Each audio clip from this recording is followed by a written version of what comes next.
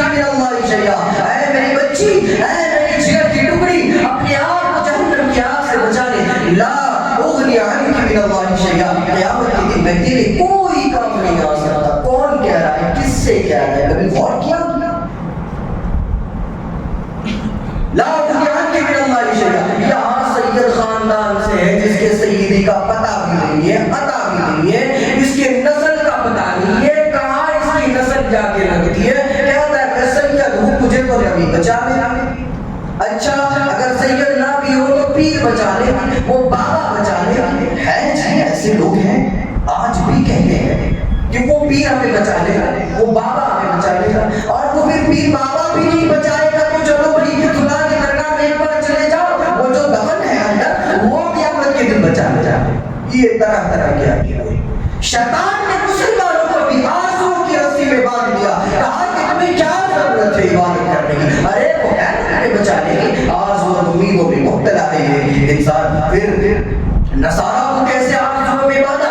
یہ جو شیطان نے کہا میں جو ہے تیرے بندوں کو آرزو کی رسی میں باندھ دوں گا، میں انہیں آرزو میں مبتلا کر دوں گا، تو یہ جو شیطان نے کہا وہ کتنا اپنے کام میں ایکٹیو ہے ذرا اندازہ لگائیے۔ نصارہ کو بھی اس نے آرزو کی رسی میں باندھ دیا، آرزو میں مبتلا کر دیا، امید و آس کی زندگی میں مبتلا کر دیا۔ نصارہ کا کیا عقیدہ ہے؟ بائبل اٹھائیے، لکھا ہے اس میں کہ یہ عیسیٰ علیہ السلام نے جو اپنی سولی پر چڑھے، حالانکہ یہ تو غلط بات ہے، وہ تو سولی پر چڑھے نہیں تھے، پہلی بات کہتے ہیں کہ وہ سولی پر چڑھ گئے اور انہوں نے تمام دنیا والوں کا کفارہ ادا کیا۔